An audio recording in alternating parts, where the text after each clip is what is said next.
Chapter 27. Literary Lessons. Fortune suddenly smiled upon Jo and dropped a good luck penny in her path.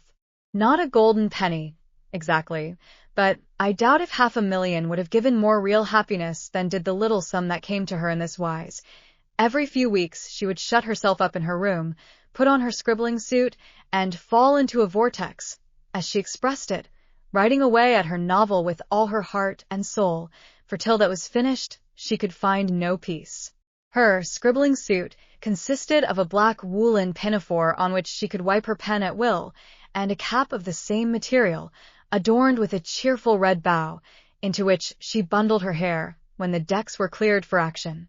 This cap was a beacon to the inquiring eyes of her family, who during these periods kept their distance, merely popping in their heads semi-occasionally to ask with interest, "Does genius burn, Jo?" They did not always venture even to ask this question, but took an observation of the cap and judged accordingly.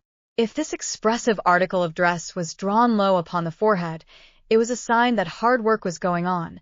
In exciting moments it was pushed rakishly askew, and when despair seized the author it was plucked wholly off and cast upon the floor. At such times the intruder silently withdrew, and not until the red bow was seen gaily erect upon the gifted brow did anyone dare address Jo.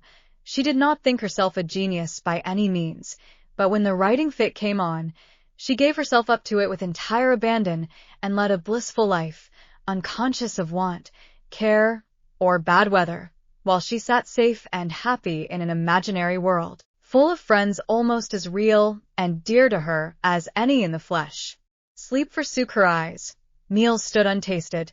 Day and night were all too short to enjoy the happiness which blessed her only at such times, and made these hours worth living, even if they bore no other fruit.